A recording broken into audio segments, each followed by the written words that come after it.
And now chapter 12 of the Madhya Leela, the cleansing of the Gundica temple.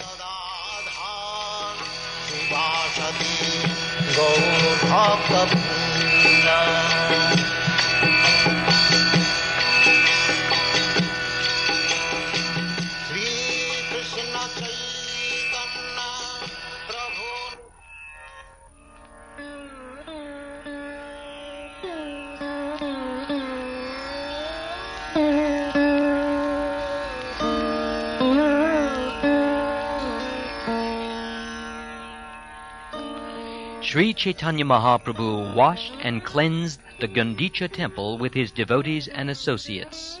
In this way he made the temple as cool and bright as his own heart, and thus he made the place befitting for Lord Sri Krishna to sit.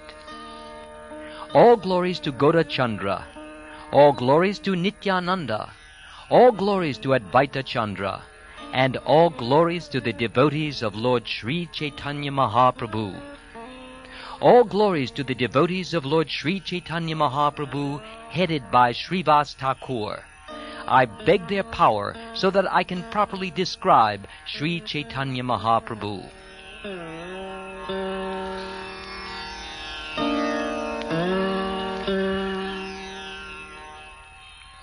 When Sri Caitanya Mahaprabhu returned from his South Indian tour, Maharaj Prataparudra, the king of Orissa, became very anxious to meet him.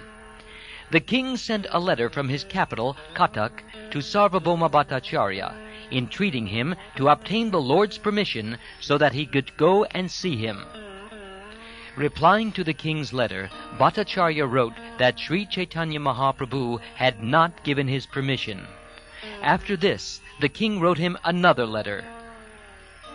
In this letter, the king requested Sarvabhauma Bhattacharya, "Please appeal to all the devotees associated with Sri Caitanya Mahaprabhu and submit this petition to them on my behalf. If all the devotees associated with the Lord are favorably disposed toward me, they can submit my petition at the lotus feet of the Lord. By the mercy of all the devotees, one can attain the shelter of the lotus feet of the Lord. Without his mercy, my kingdom does not appeal to me. If Gaurahari, Lord Sri Caitanya Mahaprabhu, will not show mercy to me, I shall give up my kingdom, become a mendicant, and beg from door to door." When Bhattacharya received this letter, he became very anxious. He then took the letter and went to the devotees of the Lord. Sarvabhauma Bhattacharya met with all the devotees and described the king's wishes. Then he presented the letter to all of them for inspection. Upon reading the letter, everyone was astonished to see that King Prataparudra had so much devotion for the lotus feet of Sri Caitanya Mahaprabhu. The devotees gave their opinion and said, "The Lord would never meet with the king, and if we requested him to do so, the Lord would surely feel very unhappy." Sarvabhauma Bhattacharya then said, "We shall go once again to the Lord, but we shall not request him to meet with king. Rather, we shall simply describe the good behavior of the king."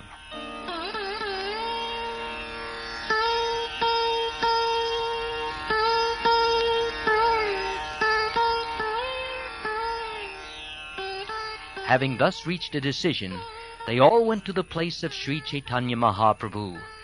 There, although ready to speak, they could not even utter a word. After they arrived at Sri Caitanya Mahaprabhu's place, the Lord, seeing them, said, "What have you all come here to say? I see that you all want to say something, but you do not speak. What is the reason?" Nityananda Prabhu then said, "We want to tell you something. Although we cannot stay without speaking, we are still very much afraid to speak.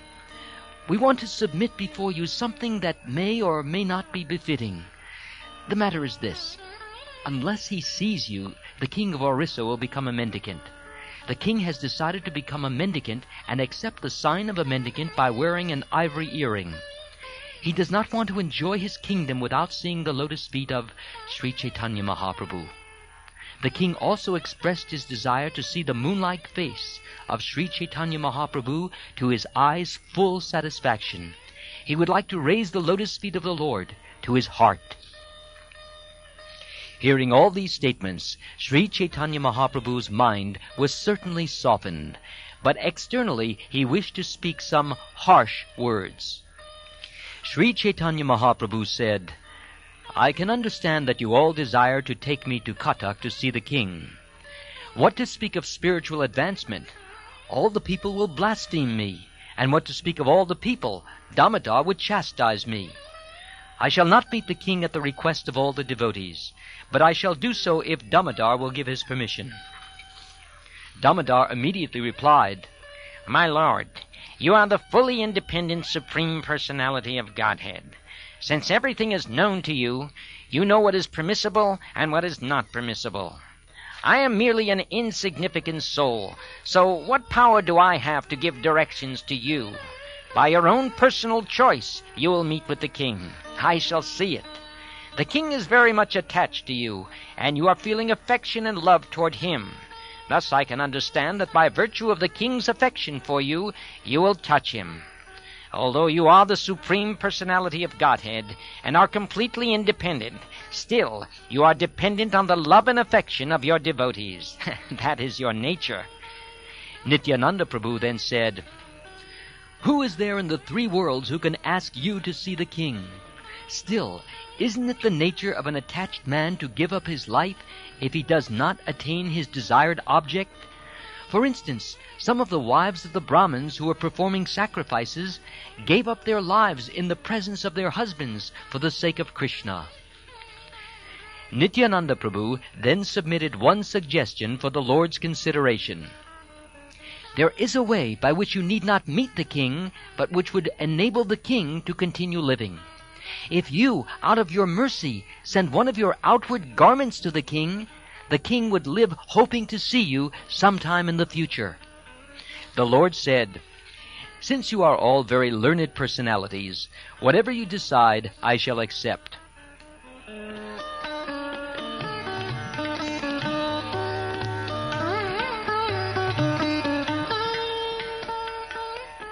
Lord Nityananda Prabhu then obtained an external garment used by the Lord by requesting it from Govinda.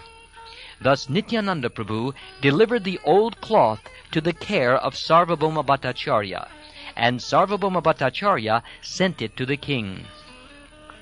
When the king received the old cloth, he began to worship it exactly as he would worship the Lord personally. After returning from his service in South India, Ramananda Roy requested the king to allow him to remain with Sri Chaitanya Mahaprabhu. When Ramananda Roy requested the king to allow him to stay with the Lord, the king immediately gave him permission with great satisfaction. As for the king himself, he began to solicit Ramananda Roy to make a meeting arrangement. The king told Ramananda Roy, "Sri Chaitanya Mahaprabhu is very, very merciful to you. Therefore, please solicit my meeting with him without fail." The king and Ramananda Roy returned together to Jagannath Puri, and Sri Ramananda Roy met Sri Chaitanya Mahaprabhu. At that time, Ramananda Roy informed Sri Chaitanya Mahaprabhu about the ecstatic love of the king.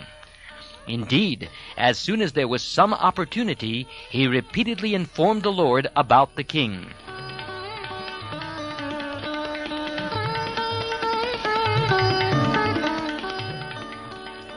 Sri Ramananda Roy was indeed a diplomatic minister for the king. His general behavior was very expert, and simply by describing the king's love for Sri Chaitanya Mahaprabhu, he gradually softened the Lord's mind. Maharaj Prataparudra, in great anxiety, could not endure not seeing the Lord. Therefore Sri Ramananda Roy, by his diplomacy, arranged a meeting with the Lord for the king.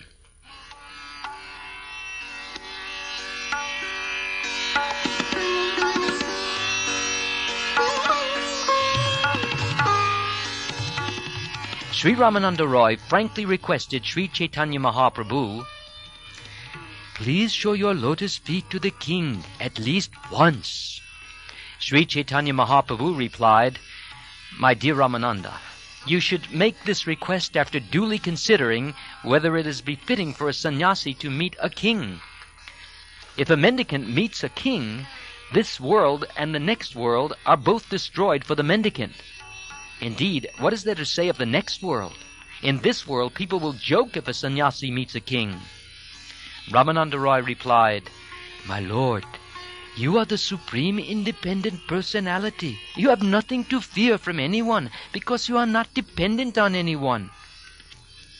When Ramananda Roy addressed Sri Caitanya Mahaprabhu as the Supreme Personality of Godhead, Chaitanya Mahaprabhu objected, saying, "I am not the Supreme Personality of Godhead, but an ordinary human being. Therefore I must fear public opinion in 3 ways, with my body, my mind, and my words. As soon as the general public finds a little fault in the behavior of a sannyasi, they advertise it like wildfire. A black spot of ink cannot be hidden on a white cloth. It is always very prominent." "My dear Lord, you have delivered so many sinful people. This King Prataparudra, the king of Orissa, is actually a servitor of the Lord and your devotee. There may be much milk in a big pot, but if it is contaminated by a drop of liquor, it is untouchable.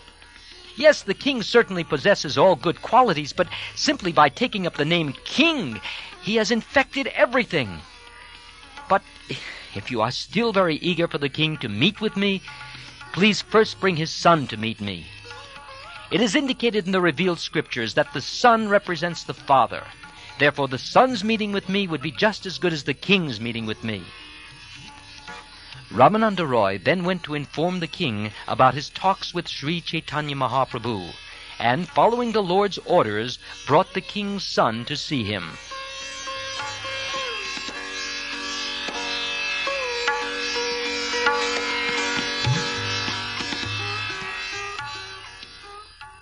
The prince, just entering upon his youth, was very beautiful. He was blackish in complexion and had large lotus eyes. The prince was dressed in yellow cloth, and there were jeweled ornaments decorating his body. Therefore, anyone who saw him would remember Lord Krishna. Seeing the boy, Sri Caitanya Mahaprabhu immediately remembered Krishna. Meeting the boy in ecstatic love, the Lord began to speak. "Here is a great devotee. Upon seeing him, everyone can remember the Supreme Personality of Godhead, Krishna, son of Maharaj Nanda. I have become very much obligated just by seeing this boy." After saying this, the Lord again embraced the prince. As soon as the prince was touched by Lord Sri Caitanya Mahaprabhu, symptoms of ecstatic love immediately manifested themselves in his body. These symptoms included perspiration, trembling, tears, being stunned, and jubilation. The boy began to cry and dance, and he chanted, "Krishna, Krishna." Upon seeing his bodily symptoms and his chanting and dancing, all the devotees praised him for his great spiritual fortune. At that time, Sri Caitanya Mahaprabhu calmed the youth and ordered him to come there daily to meet him. They then departed from Sri Caitanya Mahaprabhu, and Ramananda Roy took the boy back to the king's palace. The king was very happy when he heard of his son's activities. Just by embracing his son, the king was filled with ecstatic love, just as if he had touched Sri Caitanya Mahaprabhu directly. Since then, the fortunate prince was one of the most intimate devotees of the Lord. Thus Sri Caitanya Mahaprabhu acts in the society of his pure devotees, performing his pastimes and spreading his Sankirtan movement. Some of the prominent devotees, like Advaita Acharya, used to invite Sri Caitanya Mahaprabhu to take his meals at their homes. The Lord accepted such invitations, accompanied by his devotees. In this way, the Lord passed some days in jubilation. Then the car festival of Lord Jagannath approached.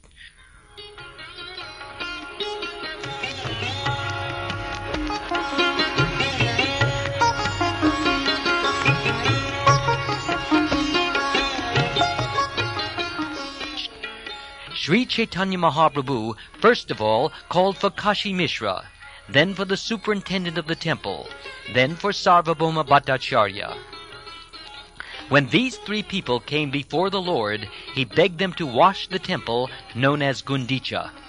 Upon hearing the Lord's request for them to wash the Gundica temple, the Pandicha, the superintendent of the temple, said, "My dear sir, we are all your servants. Whatever you desire is our duty to perform.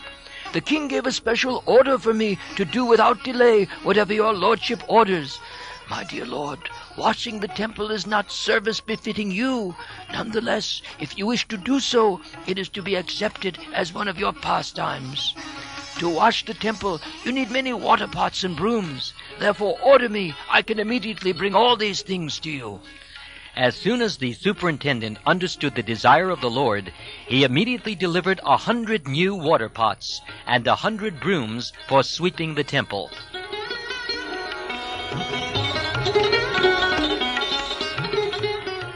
The next day, early in the morning, the Lord took his personal associates with him and with his own hand smeared sandalwood pulp on their bodies. He then gave each devotee a broom with his own hand, and taking all of them personally with him, the Lord went to Gundica.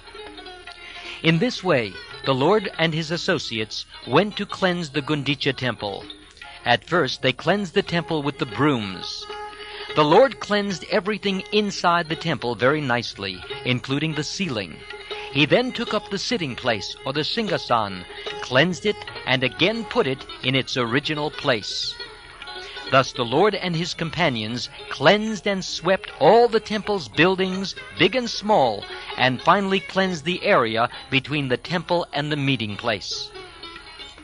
Indeed, hundreds of devotees were engaged in cleansing all around the temple, and Sri Caitanya Mahaprabhu was personally carrying out the operation just to instruct others. Sri Caitanya Mahaprabhu washed and cleansed the temple in great jubilation, chanting the holy name of the Lord all the time. Similarly, all the devotees were also chanting, and at the same time performing their respective duties.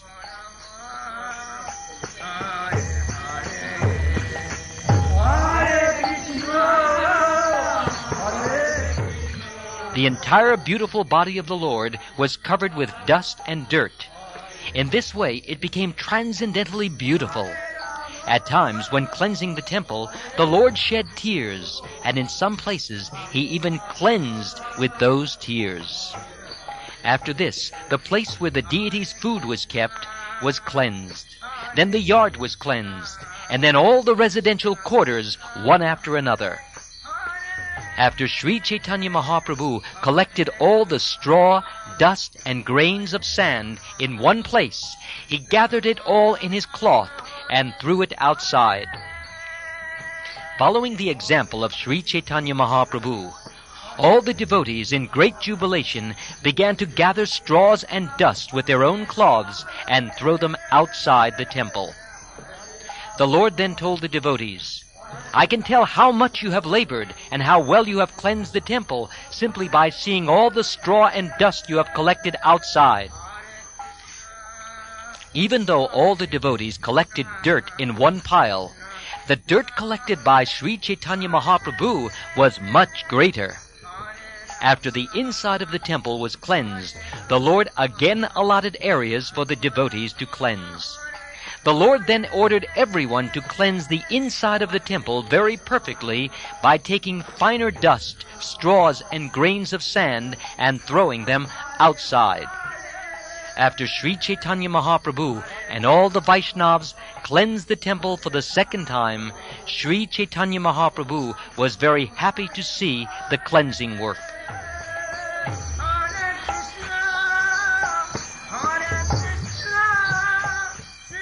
While the temple was being swept, about 100 men stood ready with filled water pots, and they simply awaited the Lord's order to throw them.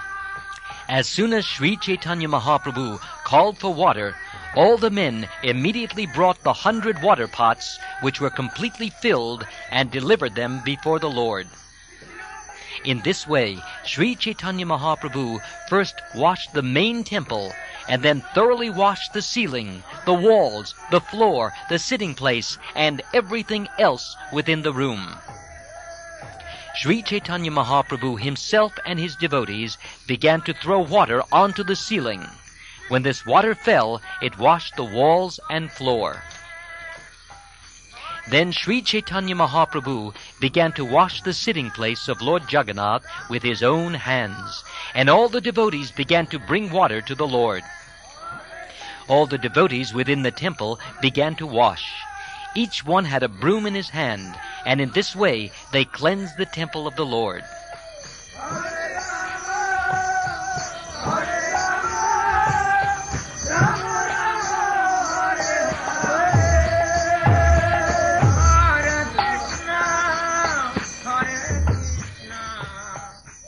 Someone brought water to pour into the hands of Sri Chaitanya Mahaprabhu, and someone poured water onto his lotus feet. The water that fell from the lotus feet of Sri Chaitanya Mahaprabhu was drunk by someone who hid himself. Someone else begged for that water, and another person was giving that water in charity. After the room was washed, the water was let out through an outlet, and it then flowed and filled the yard outside. The Lord mopped the rooms with his own clothes, and he polished the throne with them also. In this way, all the rooms were cleansed with 100 water pots. After the rooms had been cleansed, the minds of the devotees were as clean as the rooms. When the temple was cleansed, it was purified, cool, and pleasing, just as if the Lord's own pure mind had appeared.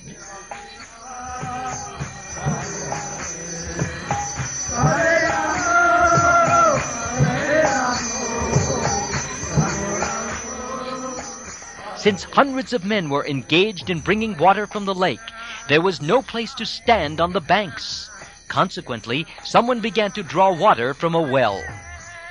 Hundreds of devotees brought water in the pots, and hundreds took the empty pots away to fill them up again. With the exception of Nityananda Prabhu, Advaita Acharya, Svarup Damodar, Brahmananda Bharati, and Paramananda Puri, everyone was engaged in filling the water pots and bringing them there. Many of the water pots were broken when the people collided with one another, and hundreds of men had to bring new water pots to fill. Some people were filling the pots, and others were washing the rooms, but everyone was engaged in chanting the holy name of Krishna and Hari.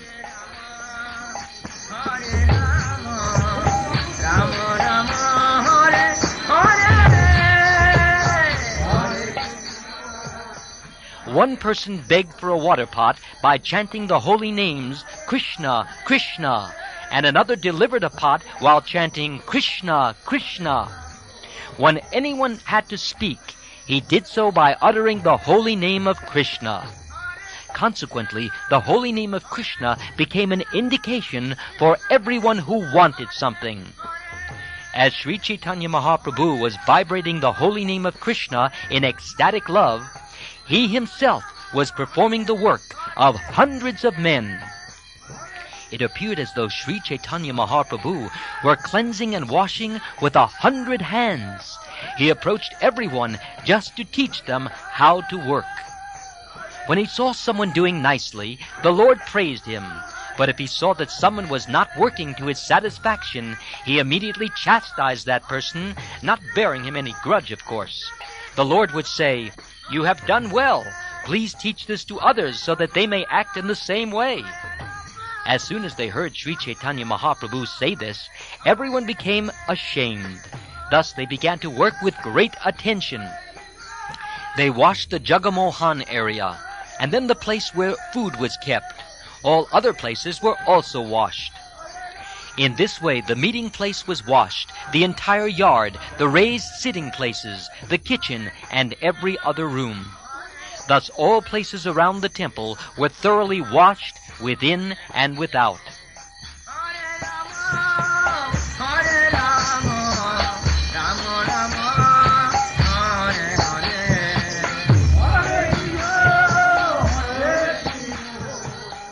after everything was thoroughly washed, a Vaishnava from Bengal, who was very intelligent and simple, came and poured water on the lotus feet of the Lord.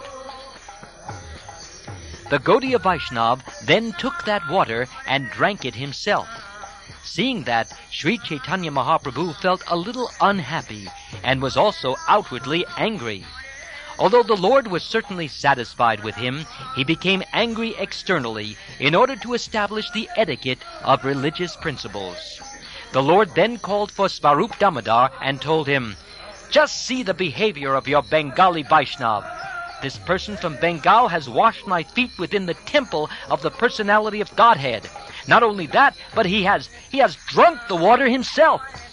I do not know what my destination is because of this offense. Indeed, your Bengali Vaishnava has greatly implicated me." At this point, Svarup Damodar Goswami caught the Gaudiya Vaishnava by the neck and, giving him a little push, ejected him from the Gundica Puri temple and made him stay outside. After Svarup Damodar Goswami returned within the temple, he requested Sri Chaitanya Mahaprabhu to excuse that innocent person. After this incident, Sri Chaitanya Mahaprabhu was very satisfied. He then asked all the devotees to sit down in 2 lines on both sides. The Lord then personally sat down in the middle and picked up all kinds of straw, grains of sand, and dirty things. While Sri Chaitanya Mahaprabhu was picking up the straws and grains of sand, he said, "I shall gather everyone's collections, and I shall ask whoever has collected less than all the others to pay a fine of sweet cakes and sweet rice." In this way, all the quarters of the Gundica temple were completely cleansed and cleared. All quarters were cool and spotless, like one's cleansed and pacified mind. When the water from the different rooms was finally let out to the halls, it appeared as if new rivers were rushing out to meet the waters of the ocean. Outside the gateway of the temple, all the roads were also cleansed, and no one could tell exactly how this was done. Sri Chaitanya Mahaprabhu also cleansed the Nrsimha temple, inside and outside. Finally, he rested a few minutes and then began dancing.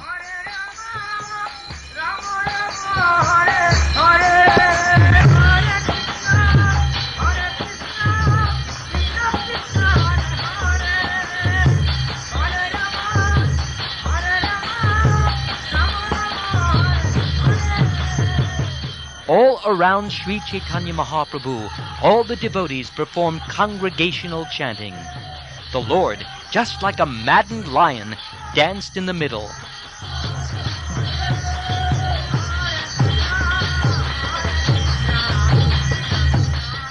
As usual, when Chaitanya Mahaprabhu danced, there were perspiration, trembling, fading, tears, jubilation, and roaring. Indeed, the tears from his eyes washed his body and those before him. In this way, Sri Chaitanya Mahaprabhu washed the bodies of all the devotees with the tears from his eyes. The tears poured like rains in the month of Shravan. The sky was filled with the great and loud chanting of Sankirtan, and the earth shook from the jumping and dancing of Lord Chaitanya Mahaprabhu.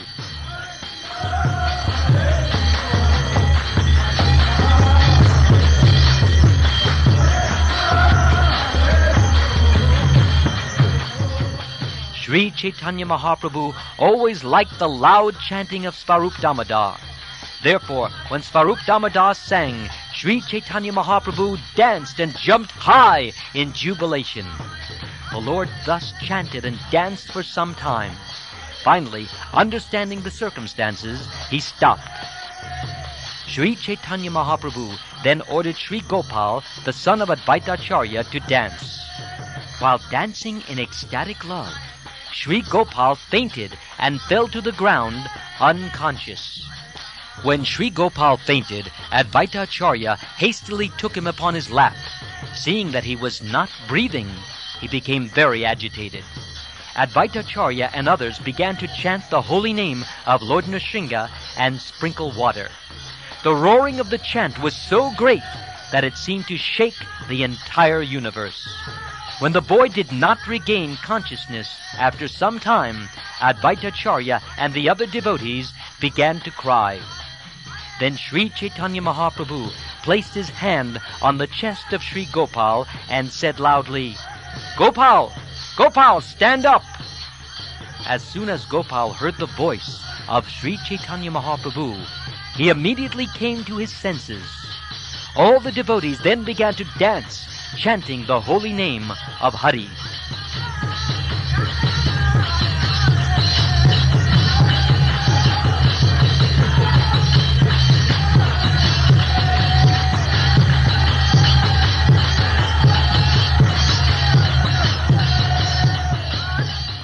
This incident has been described in detail by Vrindavan Das Thakur. Therefore, I have described it only in brief. After taking rest, Sri Chaitanya Mahaprabhu and all the devotees departed to take their baths.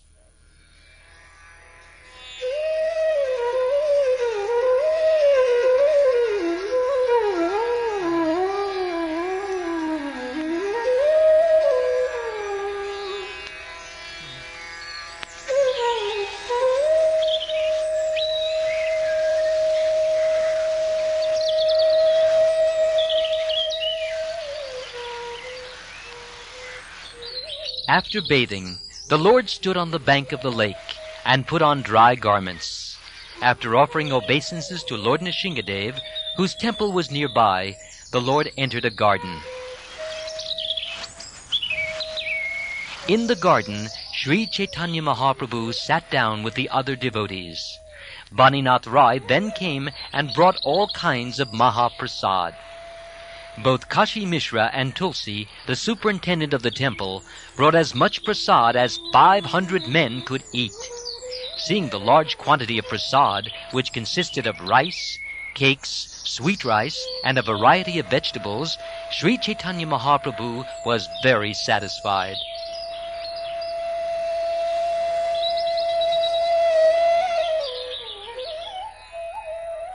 Among the devotees present with Sri Chaitanya Mahaprabhu were Paramananda Puri, Brahmananda Bharati, Advaita Acharya, and Nityananda Prabhu.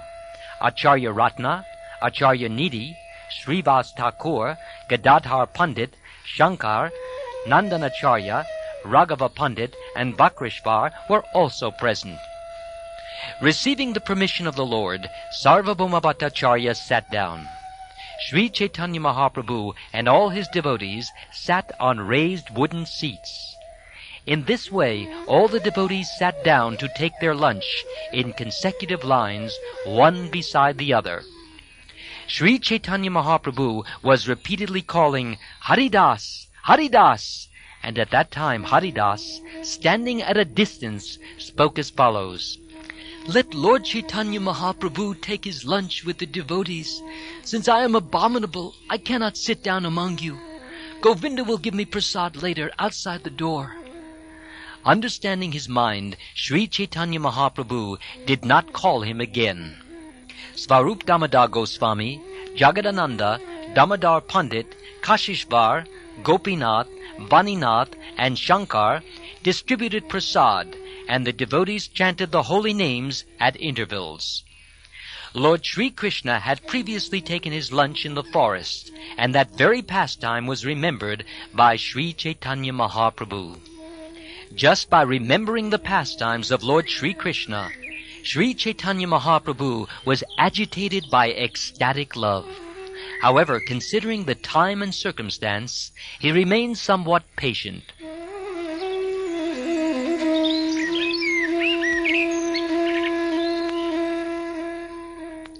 Sri Chaitanya Mahaprabhu said, "You can give me the ordinary vegetable, and you may deliver to all the devotees better preparations, like cakes, sweet rice, and puri mixed with condensed milk." Since Lord Sri Chaitanya Mahaprabhu is omniscient, he knew what type of preparation each person liked. He therefore had Svarup Damodar deliver these preparations to their full satisfaction. Jagadananda went to distribute prasad, and suddenly he placed all the first-class preparations on the plate of Sri Chaitanya Mahaprabhu. When such nice prasad was put on the plate of Sri Chaitanya Mahaprabhu, the Lord was outwardly very angry. Nonetheless, when the preparations were placed on his plate, sometimes by tricks and sometimes by force, the Lord was satisfied. When the food was thus delivered, Sri Chaitanya Mahaprabhu looked at it for some time. Being afraid of Jagadananda, he finally ate something. The Lord knew that if he did not eat the food offered by Jagadananda, Jagadananda would certainly fast. Being afraid of this, Lord Sri Chaitanya Mahaprabhu ate some of the prasad he offered. Svarup Damodar Goswami then brought some excellent sweetmeats, and, standing before the Lord, offered them to him. Svarup Damodar Goswami then said, "Just take a little of this Mahaprasad and see how it is that Lord Jagannath has accepted it." Upon saying this, Svarup Damodar Goswami placed some of the food before the Lord, and the Lord, out of affection, ate it.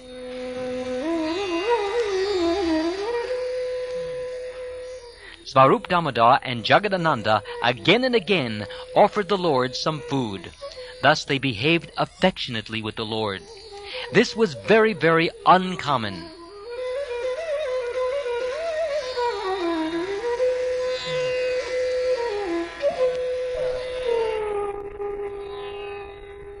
The Lord made Sarvabhauma Bhattacharya sit on his left side, and when Sarvabhauma saw the behavior of Svarup Damodar and Jagadananda, he smiled.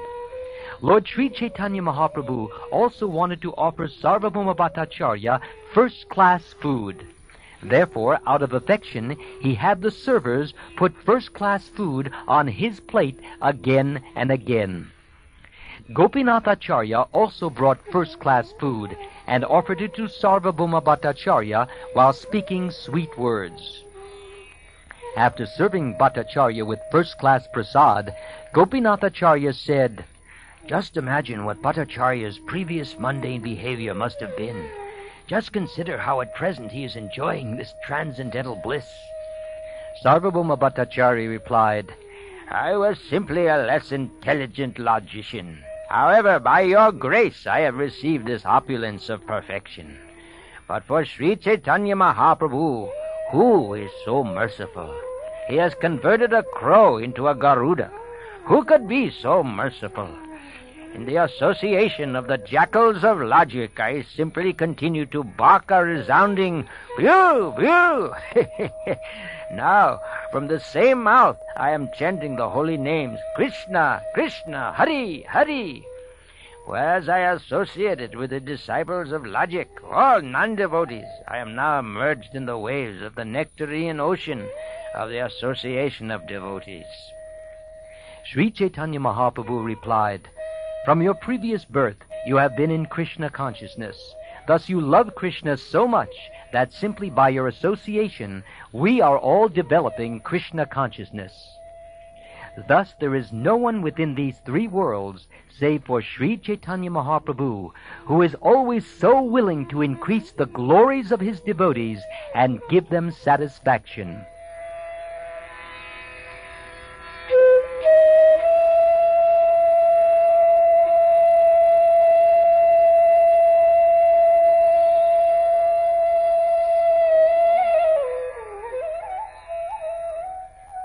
Sri Chaitanya Mahaprabhu then took all the remnants of food offered to Jagannath, such as cakes and sweet rice, and distributed them to all the other devotees, calling them individually. Sri Advaita Acharya and Nityananda Prabhu sat side by side, and when prasad was being distributed, they both engaged in a type of mock fighting. First Advaita Acharya said, "I am sitting in line with an unknown mendicant, and because I am eating with him, I do not know what kind of destination is awaiting me. Sri Chaitanya Mahaprabhu is in the renounced order of life. Consequently, he does not recognize discrepancies. As a matter of fact, a sannyasi is not affected by eating food from anywhere and everywhere. According to Shastras, there is no discrepancy in a sannyasi eating at another's house. However, for a householder Brahmin, this kind of eating is faulty. It is not proper for householders to dine with those whose previous birth, family, character, and behavior are unknown. Nityananda Prabhu immediately refuted Srila Advaita Acharya, saying, "You are a teacher of impersonal monism, and the monistic conclusion is a great hindrance to progressive, pure devotional service. One who participates in your impersonal monistic philosophy does not accept anything but the one Brahman. You are such a monist, and now I am eating beside you. I do not know how my mind will be affected in this way." Thus they both went on talking and praising one another, although their praise appeared negative, for it appeared as if they exchanged ill names. Thereafter, calling all the Vaishnavas, Sri Caitanya Mahaprabhu distributed Mahaprasad as if sprinkling nectar. At that time, the mock fight between Advaita Acharya and Nityananda Prabhu became more and more delicious.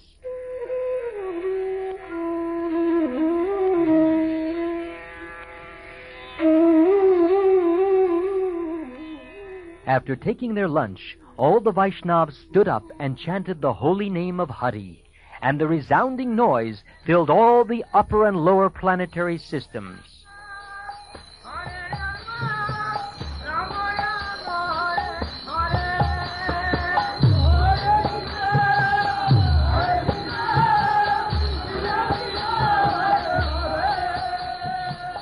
After this, Sri Caitanya Mahaprabhu offered flower garlands and sandalwood pulp to all his devoted personal associates.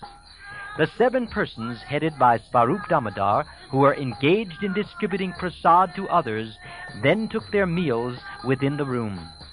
Govinda saved some remnants of food left by Sri Caitanya Mahaprabhu and kept them carefully.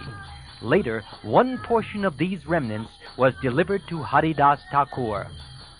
The remnants of food left by Sri Caitanya Mahaprabhu were later distributed among devotees who begged for them, and finally Govinda personally took the last remnants. The fully independent Supreme Personality of Godhead performs various types of pastimes. The pastime of washing and cleansing the Gundica temple is but one of them.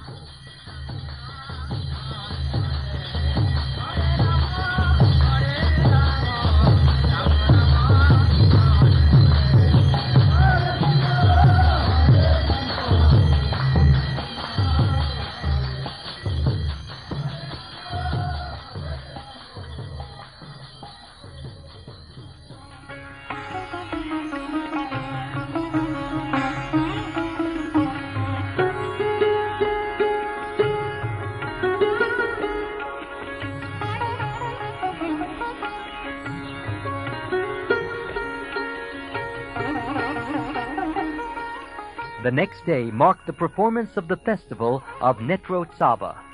This great festival was the life and soul of the devotees.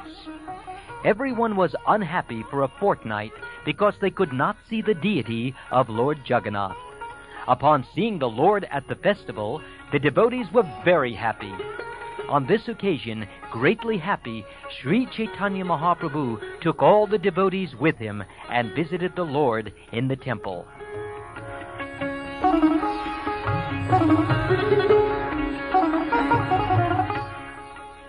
When Sri Caitanya Mahaprabhu went to visit the temple, Kashishvar walked in front, checking the crowds of people, and Govinda walked in the rear, bringing the sannyasis pitchers filled with water. When Sri Caitanya Mahaprabhu went toward the temple, Parmananda Puri and Brahmananda Bharati walked in front of him, and at his 2 sides walked Svarup Damodar and Advaita Acharya. With great anxiety, all the other devotees followed them into the temple of Lord Jagannath. Out of great eagerness to see the Lord, they all neglected the regulative principles, and just to see the Lord's face, went to the place where the food was offered.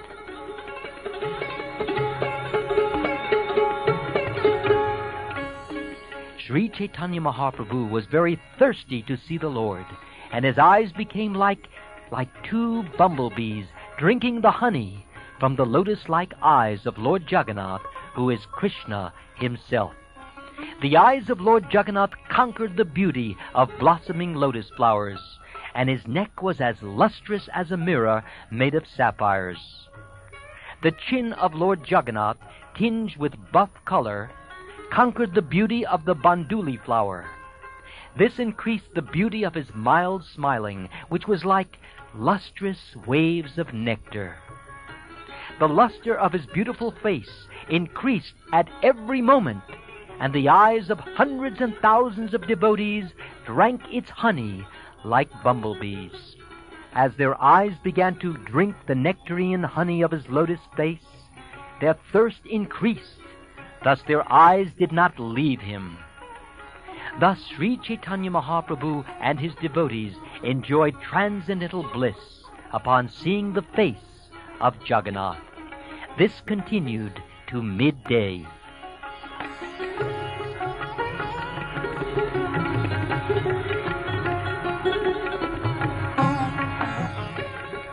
As usual, there were transcendental blissful symptoms in Caitanya Mahaprabhu's body. He perspired and trembled, and a constant flow of tears fell from his eyes. However, the Lord checked these tears so they would not disturb his seeing the face of the Lord. Their looking at the face of Lord Jagannath was interrupted only when he was offered food. Afterwards, they would again look upon his face. When the food was being offered to the Lord, Sri Caitanya Mahaprabhu performed his kirtan. Feeling such great pleasure upon seeing the face of Lord Jagannath, Sri Caitanya Mahaprabhu forgot everything. The devotees, however, took him to his lunch at noontime.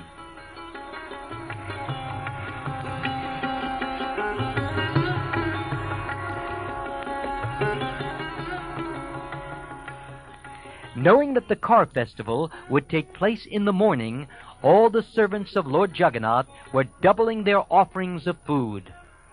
I have briefly described the pastimes of the Lord in washing and cleansing the Gundica temple.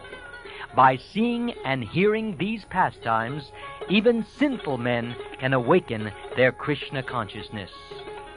Praying at the lotus feet of Sri Rupa and Sri Raghunath, always desiring their mercy, I, Krishnadas, narrate Sri Caitanya Caritamrta, following in their footsteps.